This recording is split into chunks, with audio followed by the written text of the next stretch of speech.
not only smart but also a very good, kind and right way of philosophy.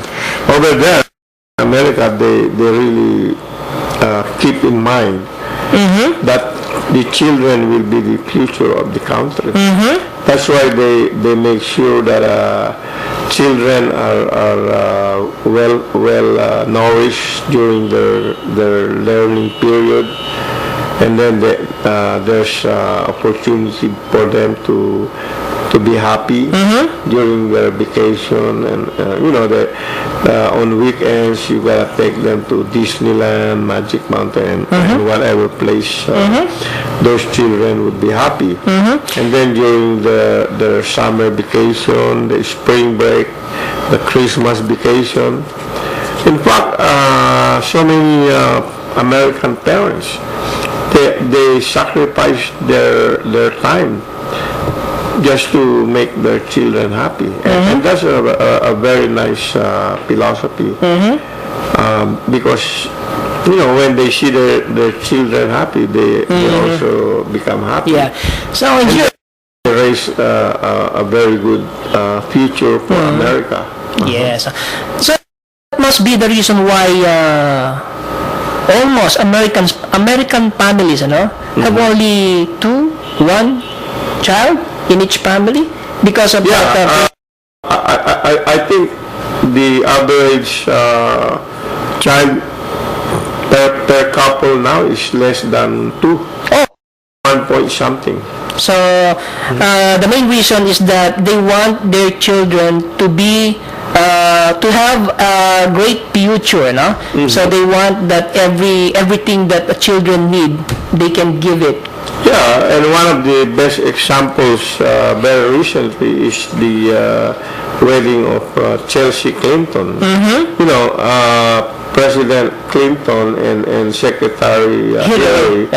They are both lawyers, and they make very good money when they were practicing their law before Bill became president. They made very good salary, but still they didn't have a big family because they really wanted their child to have a very nice and comfortable life. So they only decided to have one. Even if they could have afforded, afford maybe even 10, 6 or 8 for the salary they're making. But still, they just wanted one, so they could really make, and look what happened. She had a very good life, and now a very good wedding. So this makes a big difference when it comes to the Philippines here, Here in the country, they don't think about it. They just want to have children, one after another.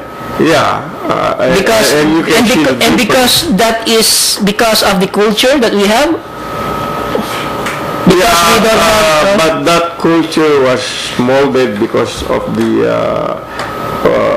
seriously flawed constitution that we have. If we would have a very good enforcement of child endangerment and deadbeat dad enforcement, and the Children's Day, we wouldn't have all these problems that we have now. That's why your advocacies, the advocacies of Americans for a Better Philippines were good, because these advocacies will defend the future of our children here in the country. As a matter of fact, children who bring good will be an asset to the future, as what I said before. So it is very important for all the parents here in the Philippines to think about their children's future. Yeah, that's what the Children's Day will accomplish by continuously reminding the youth that having children has a lot of responsibility. And having the right attitude about children. Yes, and because every human beings have their libido, so they cannot defy their needs, isn't it? so they can they cannot control to make love to each other, especially when they are husband and wife. No? Yeah. And if you cannot use contraceptives, then the result will be children. Oh yeah. That's why we are also advocating for the adoption of Reproductive early abortion or the use of condoms. Yes, the reproductive health bill, the extra the uses of condom and other forms of contraceptives. That's why we are asking also the religious group, so whatever they are, no, so please be refrain, think about it. Think about the future of these children who are born on the poor families. Now, what these children's future if their parents cannot give all the support that they want? Right? Yeah, they grow up with a very negative outlook in life and all those misery. It gives them a bad philosophy about society and government and all these things.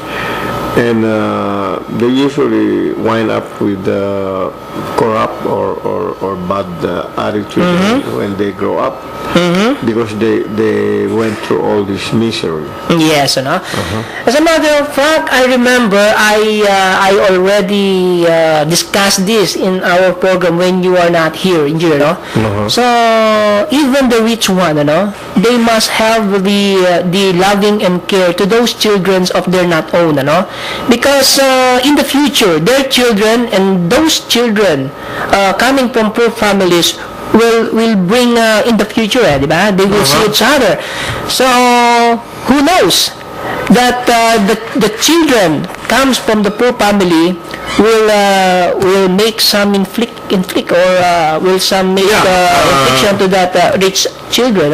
Yeah, but in fact, this is best illustrated in the African countries where there was overpopulation and there were so many sick children with diseases. Even those who live in affluent areas, they were affected. They're affected because maybe the mosquito or whatever other fly they infect the rich children coming from the sick and poor children. And then sometimes the rich intermarry with the poor because they fell in love. Yes. And it could have serious implications. If this poor child are not healthy mentally and physically, it will have implications on the rich children too. So it is not advisable for everybody not to have a love to these children, even they were not our own children. Poverty should be everybody's concern. Yes, okay. See, like that's what Bill Gates and Warren Buffett are advocating. So they're giving, Bill Gates is giving $20 billion in 5 years. Wow. To all the poor children in the world. But he said it's not even enough. $20 billion seems to be a big amount of money, but when you consider how many poor children that has to be taken care of, he said it's not even enough. Yes. So overpopulation and poverty is such a big problem that even the billionaires couldn't put a dent on the problem. There has to be other ways to reduce the incidence of poverty. Yeah.